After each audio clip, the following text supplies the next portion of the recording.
দেখেন আমরা আজকে সকাল থেকে আমরা বেতুয়া লঞ্চঘাট আরো কয়েকটি লঞ্চঘাট দেখেছি, এইটা দেখছি। এরপরে আমরা কালীগঞ্জ যেটি লঞ্চঘাট আছে, প্রত্যেকটি লঞ্চঘাটে আমরা দেখার চেষ্টা করছি। আমরা জাহাজ কর্তৃপক্ষ যারা জাহাজ পরিচালনা করছেন তাদেরকে সব বিষয়ে সতর্ক করার এবং সতর্ক রাখার চেষ্টা করছি। বিএডব্লিউটি এর অফিসাররা আছেন, জেলা প্রশাসনের অফিসাররা আছেন, পুলিশ সুপার সাহেব আছেন, অন্যান্য যারা আছেন সবাই আছেন। আমরা সবাই মিলে যে কাজটি করার চেষ্টা করছি তা হলো যে মানুষগুলো ঈদ উপলক্ষে ঘরে এসেছে, বাড়িতে এসেছে, আনন্দঘন পরিবেশে যেন তারা সবাই সুস্থভাবে নিরাপদে যেন তারা ঢাকায় ফিরতে পারে এবং যে যার যার কর্মস্থলে যোগ দিতে পারে সেই বিষয়টি আমাদের নিশ্চিত করা।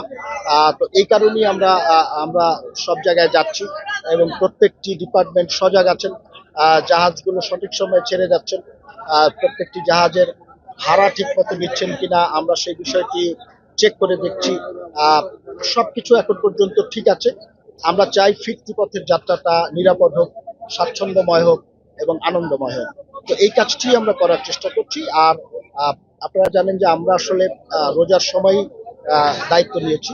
তো আমাদের প্রধান লক্ষ্যই ছিল যে একটি বছরের বড় একটি বিষয় থাকে নৌ পরিবহন মন্ত্রণালয়ে, যে ঈদের সময় এই লক্ষ লক্ষ মানুষকে বাড়িতে নিয়ে আসা এবং ঢাকায় নিয়ে যাওয়া, সেই কাজটির দিকে আমরা সর্বোচ্চ মনোযোগ দিয়েছি।